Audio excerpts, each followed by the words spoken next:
At the top of this speculative interest, in supreme perfection of reason was developed wisdom, search and contemplation of the causes of all being and of all change.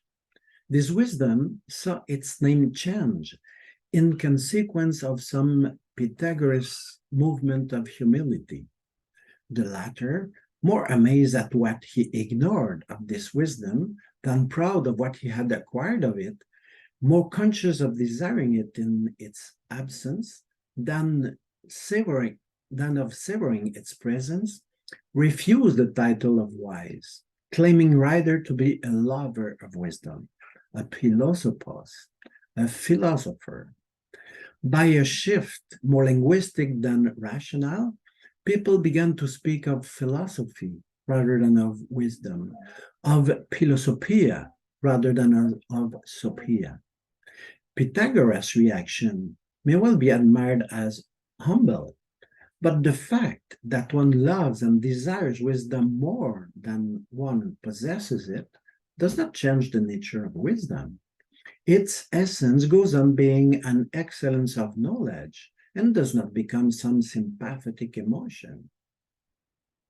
Going this way encourages those who want to limit philosophy to question and pretend to forbid her to answer the questions she asks.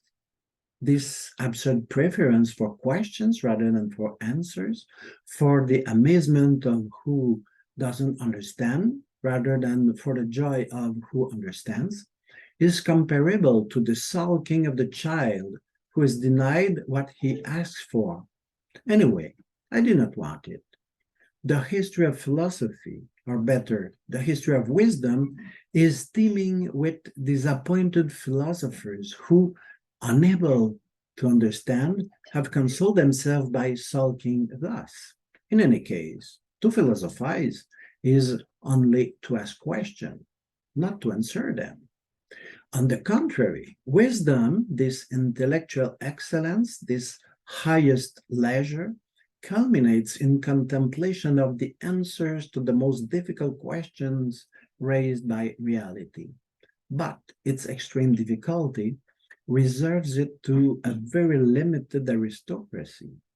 Wisdom does not naturally fraternize with democracy.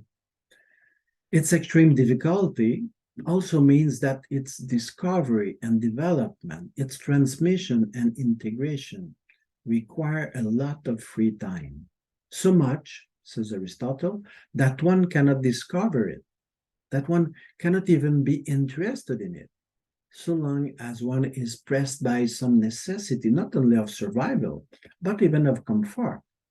Aristotle declares, history bears witness to that.